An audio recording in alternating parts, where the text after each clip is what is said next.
Hello everyone, कैसे हैं आप सब? सभी को नमस्कार। मैं अखिलेश कुमार आप सभी का नवनीत एकेडमी में वेलकम करता हूं। स्टूडेंट्स, हमने अपनी पिछली वीडियोस में यूनिटरी मेथड का पार्ट 1 पढ़ा था। बेटा उस वीडियोस में हमने यूनिटरी मेथड के बेसिक कॉन्सेप्ट के बारे में सीखा था कि किस तरीके से किसी एक वस्तु की कीमत अगर हमें पता हो तो हम एक से ज्यादा वस्तुओं की कीमत किस तरीके से निकाल सकते हैं, या हमें ज्यादा वस्तुओं की कीमत पता हो तो उससे भी ज्यादा या उससे कम वस्तुओं की कीमत किस तरीके से निकाल सकते हैं। ये हमने पिछली वीडियोस में सीखा था बेटा। अगर वो वीडियोस आपने नहीं देखी है तो आप प्लेलिस्ट में जाके सबसे पहले वो वीडियोस देख लीजिए। देन हम यूनिटरी मेथड के पार्ट 2 के बारे में पढ़ेंगे बेटा आज की क्लास में, और ये जानेंगे कि ये किस तरीके से आपके लिए हेल्पफुल रहेगी। तो चलिए बेटा स्टार्ट कर लेते हैं आज की वीडियोस। देखिए क्या है बेटा, इसमें भी यूनिटरी मेथड के दो कॉन्सेप्ट के बारे में बताया है। एक है डायरेक्ट प्रोपोर्शंस और एक है इनडायरेक्ट प्रोपोर्शंस। सबसे पहले हम इन्हीं दोनों को बहुत अच्छे से समझेंगे बेटा। ये वीडियो आपके लिए बहुत ही इंपॉर्टेंट रहेगी बेटा, क्योंकि ज्यादातर सम्स में इनसे जुड़े प्रॉब्लम्स आपके लिए आती हैं। तो आप उन प्रॉब्लम्स को किस तरीके से सॉल्व आउट कर पाओगे, तो उसको करने के लिए इस वीडियोस को बड़े ध्यान से एंड तक देखिएगा बेटा। ठीक है, तो चलिए देखो, डायरेक्ट प्रोपोर्शंस को आप सीधा अनुपात कहते हैं बेटा। क्या है डायरेक्ट प्रोपोर्शंस, अभी हम इन्हें डिटेल्स में पढ़ेंगे बेटा। और एक है इनडायरेक्ट प्रोपोर्शंस, इसे आप विलोमानुपात या उल्टा अनुपात कह सकते हो, या इनवर्स भी कह सकते हैं। ठीक है बेटा, क्लियर हो गया ये दो चीजें। ये यूनिटरी मेथड के ही दो पार्ट है बेटा। ठीक है, अब डायरेक्ट प्रोपोर्शंस कैसे होगा, हमें कैसे पता चलेगा कि क्वेश्चन पढ़कर हम कैसे आइडेंटिफाई कर पाएंगे कि वो डायरेक्ट प्रोपोर्शंस होगा या इनडायरेक्ट प्रोपोर्शंस होगा। तो देखिए बड़े ध्यान से देखिए, मान लीजिए आप एक शॉप पर गए। ठीक है, मम्मा ने या पापा ने आपको भेजा कि आप ये सामान ले आओ। आप एक शॉप पर गए और शॉप पर जाकर आपने 1 किलो चीनी ली। ठीक है, अब मान लीजिए अगर 1 किलो चीनी कितने रुपीस की आएगी, 40 रुपीस की। देखिएगा, ध्यान से देखिएगा, डायरेक्ट प्रोपोर्शंस बता रहा हूं बेटा। सीधा अनुपात कैसे पता चलेगा और क्या होगा, किस केस में सीधा अनुपात होगा या डायरेक्ट प्रोपोर्शंस होगा और किस केस में इनडायरेक्ट होगा। देखिए, 1 किलो चीनी अगर 40 की है, 2 किलो चीनी कितने की होगा बेटा, कितने की होगी बताइए आप? 2 किलो 80 की हो जाएगी। अगर 4 किलो लेंगे तो कितनी हो जाएगी, 160। आप यहां देख सकते हैं कि जो क्वांटिटी है, ये जो क्वांटिटी है ये इंक्रीज हो रही है बेटा। और यहां पर जो प्राइस है, प्राइस भी क्या हो रहा है, इंक्रीज हो रहा है। मीन्स हम जब भी दो चीजों के बीच कंपेयर करें तो दोनों चीजें अगर इंक्रीज हो रही हो या डिक्रीज हो रही हो तो उस केस में डायरेक्ट प्रोपोर्शंस बनता है। ठीक है बेटा, ध्यान से समझिए। ये है आपकी क्वांटिटी और ये है आपका प्राइस। क्वांटिटी और प्राइस को हमने जब देखा तो क्वांटिटी जब हमने इंक्रीज किया तो ऑब्वियसली प्राइस में हमारा इंक्रीज हो रहा है। तो अगर क्वांटिटी और प्राइस दोनों ही इंक्रीज हो रहे हो या दोनों ही डिक्रीज हो रहे हो, यहां पर क्वांटिटी और प्राइस वाला एक एग्जांपल है। और भी कोई भी चीज हो, अगर उन दोनों केसेस में आप देखें कि दोनों चीजें या तो इंक्रीज हो रही हो या दोनों चीजें ही डिक्रीज हो रही हो, तो इस केस में डायरेक्ट प्रोपोर्शंस होगा। ठीक है, क्लियर हो गया? यहां तक अगर चीजें आपको क्लियर हो गई हैं तो एक बार कमेंट बॉक्स में बता दीजिए प्लीज। देन इनडायरेक्ट प्रोपोर्शंस मैं बताता हूं क्या होता है। ये क्लियर हो गया? इसमें दोनों चीजें या तो इंक्रीज होंगी या दोनों ही चीजें डिक्रीज होंगी। क्लियर? तो डायरेक्ट प्रोपोर्शंस होगा। अब इनडायरेक्ट क्या होगा, इनके एग्जांपल्स लेके भी मैं आपको समझाऊंगा बेटा, सम्स कराऊंगा एक एक। इनडायरेक्ट देख लीजिए पहले। इनडायरेक्ट में ऐसा नहीं है, इनडायरेक्ट में दोनों चीजें इंक्रीज या दोनों चीजें डिक्रीज नहीं होंगी। इनडायरेक्ट में क्या है, इनडायरेक्ट में एक चीज अगर इंक्रीज होगी तो दूसरी चीज डिक्रीज होगी बेटा। ऑपोजिट, इनवर्स रिलेशनशिप है इसमें। दोनों चीजों में इनवर्स रिलेशनशिप है। इसका भी एक एग्जांपल देख लीजिए क्या है, ये देखिए, ये क्लियर हो गया होगा आपको। मान लीजिए कि एक बिल्डिंग को कंस्ट्रक्ट करने में 30 वर्कर्स लगे हैं। ध्यान से सुनिएगा बेटा, एक बिल्डिंग कंस्ट्रक्ट करनी है और 30 वर्कर्स लगे हुए हैं उस बिल्डिंग को बनाने में, ठीक है। और ये 30 वर्कर्स 60 डेज में कंप्लीट कर देंगे उस बिल्डिंग को बनाकर, ठीक है। ध्यान से समझिए, 30 वर्कर्स 60 डेज में एक बिल्डिंग को कंप्लीट कर देंगे बनाकर। अब ये 30 में से 15 वर्कर्स जो है लेफ्ट हो गए। क्या हो गए? लेफ्ट हो गए। किसी भी कारणवश ये 15 वर्कर चले गए या बीमार पड़ गए, कुछ भी रीजन हो सकता है। 30 में से 15 वर्कर्स क्या हो गए? लेफ्ट हो गए। बचे कितने? 15 बचे। मीन्स अब एक बात बताओ, अगर ये 30 वर्कर्स थे और एक बिल्डिंग को बनाने में 60 डेज ले रहे थे, अब वर्कर हो गए 15, वर्कर हो गए कितने? 15। तो बताओ कि डेज ज्यादा होंगे या कम होंगे?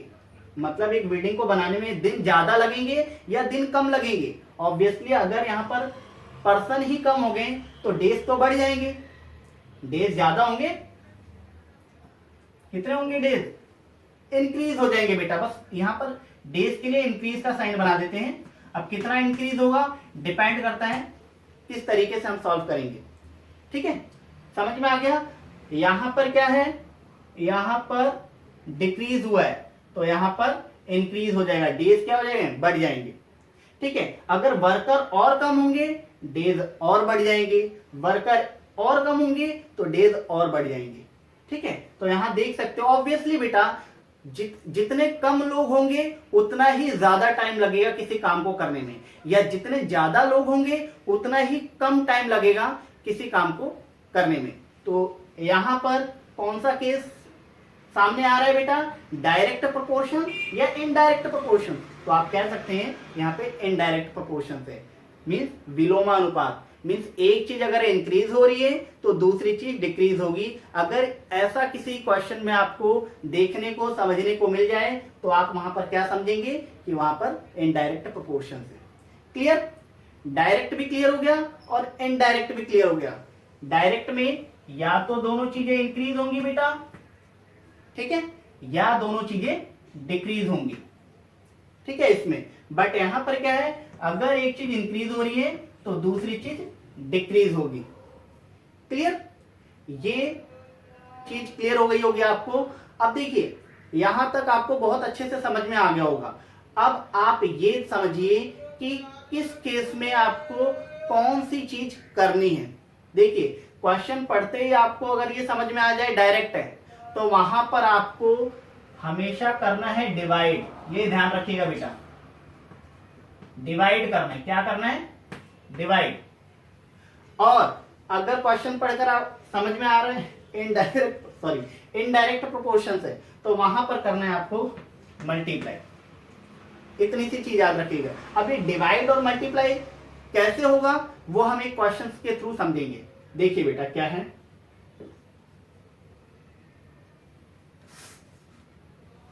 ये देखिए,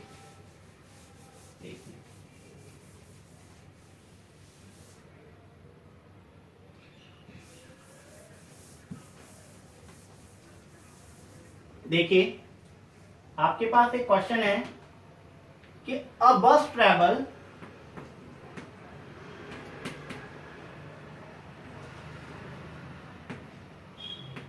240 kilometre. How much? 240 kilometre in 3 our.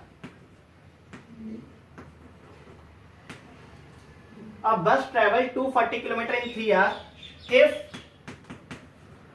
the speed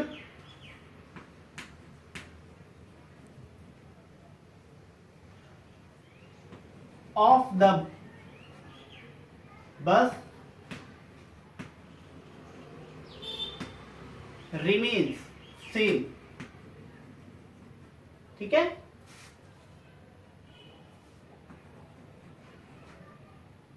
How for can it travel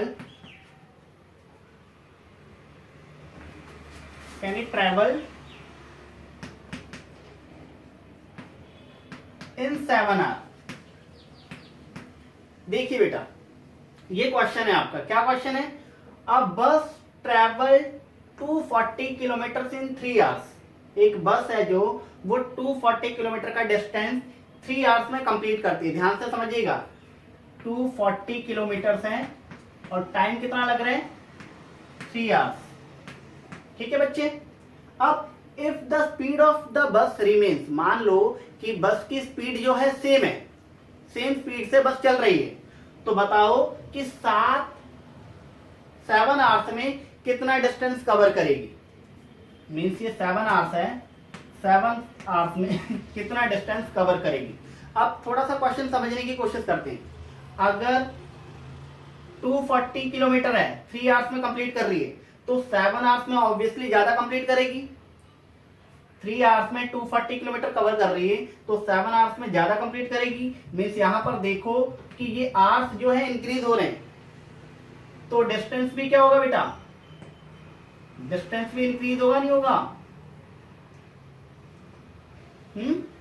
240 से ज्यादा आएगा ना। यहाँ पर आवर्स भी इंक्रीज हुए, डिस्टेंस भी इंक्रीज होगा। तो यहाँ पर क्या केस आ रहा है सामने आपके? डायरेक्ट या इनडायरेक्ट? आप यहाँ पे कहेंगे कि सर यहाँ पर डायरेक्ट प्रोपोर्शन अप्लाई होगा। और डायरेक्ट प्रोपोर्शन में आप देखो कैसे करेंगे। देखिए, अब 1 आवर्स में बताओ पहले क्या? 1 आवर्स में कितना होगा? अब देखिए, 3 आवर्स में अगर 240 किलोमीटर है, 3 आवर्स में कितना है? 240 किलोमीटर। तो 1 आवर्स में कम डिस्टेंस होगा, और कम डिस्टेंस के लिए क्या करेंगे? डिवाइड। और मैंने यही बताया था कि डायरेक्ट प्रोपोर्शन में क्या करेंगे? डिवाइड। और ऑब्वियसली यहां पर कंडीशन भी यही बन रही है, 240 किलोमीटर एंड 3 आवर्स। तो 1 आवर्स में कम डिस्टेंस के लिए तो डिवाइड करेंगे, मल्टीप्लाई कर देंगे तो ज्यादा हो जाएगा। ठीक है, तो इसे कर दीजिए डिवाइड। 3 1 जा 3, 3 8 जा 24, 80 किलोमीटर आ गया 1 आवर्स में। हमें कितने आवर्स का निकालना था? 7 आवर्स का। 7 आवर्स के लिए क्या कर देंगे? मल्टीप्लाई कर देंगे। ठीक है, तो हो जाएगा। ये देखिए, ये है बेटा, आपको ऐसे करना है। पहले क्वेश्चन करना है, समझना है अच्छे से, फिर आपको एक स्टेप बाय स्टेप करना है। ठीक है, मींस 240 किलोमीटर 3 आवर्स, 3 आवर्स में 240 किलोमीटर डिस्टेंस कवर कर रहा है। 7 आवर्स में बताओ कितना करेगा? ऑब्वियसली 7 आवर्स में ज्यादा डिस्टेंस कवर करेगा। 3 आवर्स से तो ज्यादा डिस्टेंस कवर करेगा ना। तो सबसे पहले हमें 1 आवर्स के लिए क्या करेंगे? डिवाइड करेंगे। और ऑब्वियसली डिवाइड ही बताया था मैंने। डिवाइड करने के बाद 7 आवर्स के निकालने के लिए आप मल्टीप्लाई कर देंगे, तो आपके पास ये आ जाएगा 560 किलोमीटर डिस्टेंस कवर करेगा 7 आवर्स में। क्लियर? ये क्लियर हो गया। अब देखिए एक इनडायरेक्ट का। इनडायरेक्ट का देखिए,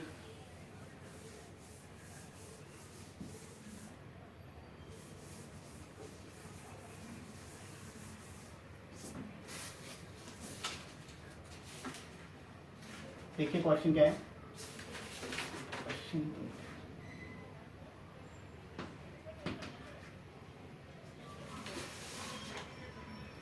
if 72 worker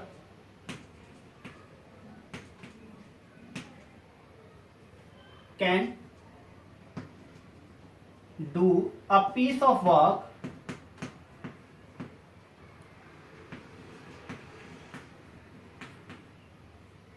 in 40 days, in how many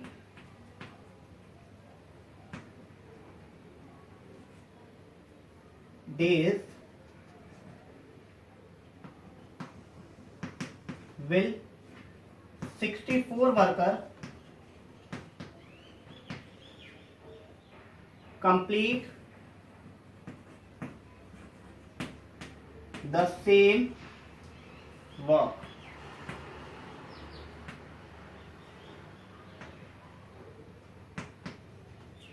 ठीक है बेटा,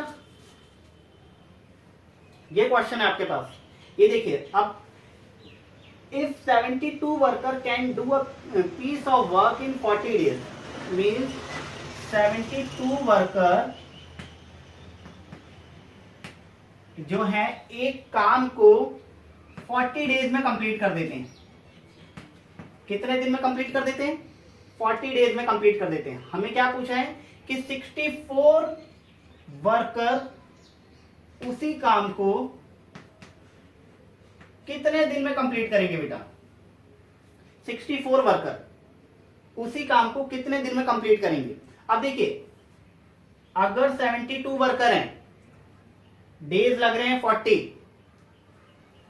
अगर एक वर्कर होता, सोच के देखो, अगर एक वर्कर होता तो डेज ज्यादा लगते या कम लगते?